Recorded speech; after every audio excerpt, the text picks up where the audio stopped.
Hi, I'm Lisa Frangenberg, and I'm going to give you my informational speech on seatbelt safety. But first, here's my audience. Hi.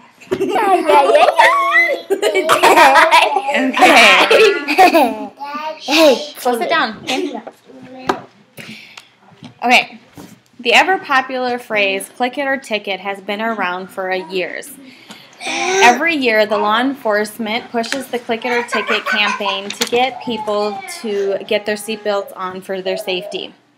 Another way that they try to push people to get their seatbelts on for their safety is to raise the price of the seatbelt ticket. And what I found in Iowa, that is $127.50 for plus court costs for a seatbelt ticket.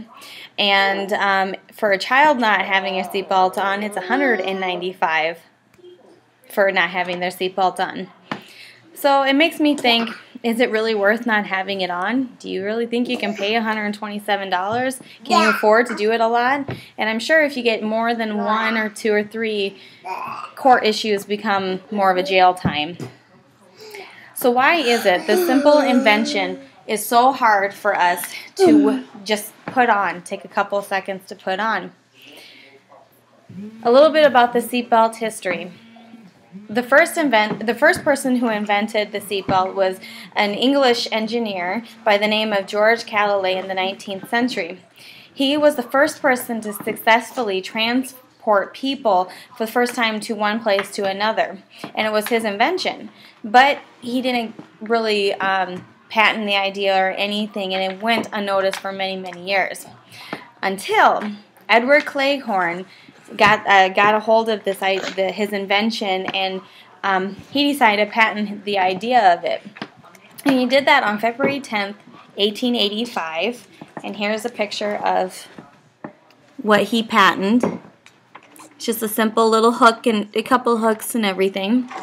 And he said his patent that it was a design for the tourists. It was designed to be applied to the person and provide hooks on other sides of the attachment for securing the person to the fixed object. It wasn't really meant for cars. That was not his idea. More for like a carriage or something like that. And slowly, his idea started to fade away, and his patent started to not become such a good idea at the time. At this time, you know, they were kind of putting it in cars, and this is where it really took off. The seatbelt did, and around this time in the 1885s,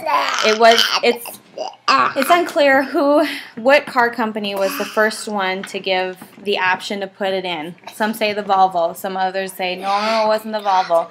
But I found in the research that it was not the Volvo.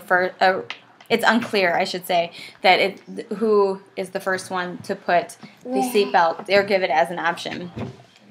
In 1959, a Swedish inventor named Nils Bohlins took what Cleghorn invented and what George invented, and he designed and modified it into the previous into a seatbelt, into a lap and shoulder belt, or otherwise called the 3-point seatbelt standard. And that's pretty much what we have today. And this is more of a modern day picture of it, but that's basically what he had designed. Now, for sure, Volvo was the first company to give this as an option at that time.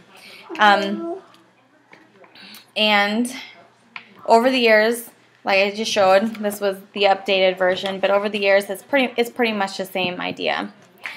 Seatbelts back then are today's DVDs or no DVD player. It was an option. That is until 1966, when the U.S. Congress passed the Highway Safety Act and the National Traffic and Motor Vehicle Safety Act.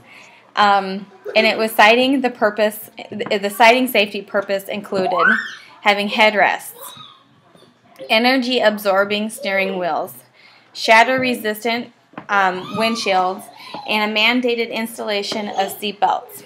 It was no longer an option if you could or could not have seatbelts put into your car. So why do we fight it? It's a law. It's mandatory. It could change our lives forever. I'll tell you why I hate it. Very much hate it. I'm sure and sit in the car. They might have the adjustable thingies, but it goes across my throat, and it just seems like it goes after me, and then it pushes on my tummy, and then if it gets locked, I know it's good, but if you lock it on accident, sometimes if you have an older vehicle, they're not very fun to get out of, and really, it's my last act of rebellion. And I'll tell you, one of the main reasons why I do wear my seatbelt all the time is because we just really couldn't afford not to wear my seatbelt. And I want to show my kids that it's important to wear your seatbelt, that it's when you don't wear it, you're breaking the law. So, I mean, what's the difference of them not listening to me in the sense? There is one time, though, that I am happy that I didn't wear my seatbelt. It's hindsight better than foresight. I should have been wearing my seatbelt, but I didn't. I was driving to town. I lived on a gravel road, and I lost control of the car, and I flipped it. And I was pushed from the front seat to the back seat. And I don't know how long I was there for. I don't think I was there for very long. Walked to town to try to find somebody to help me. And by the time I got back, there was, the police car was there and everything, and yes, I did not have my seatbelt on, officer, and he looked at the car and he looked at me and he said, it's a good thing you didn't have it on because you would have been severely hurt and injured or possibly dead. I was lucky. I was very lucky. I know somebody just recently that wasn't so lucky. They didn't have their seatbelt on, and they didn't end so well. So has the Click It or Ticket program worked since it's come around in 1986? Yes, I think it has. According to the Iowa Department of Transportation Life Toll Program, 6,458 lives have been saved wearing seatbelts since the Iowa safety belt law took effect in July 1986. That's huge. Just think of how many lives weren't saved then that could have been saved. So what are you going to choose? Are you going to live that last act of rebellion and not want to wear it, or are you going to show safety and provide for others? Thank you. Here's my audience again. Come around, guys.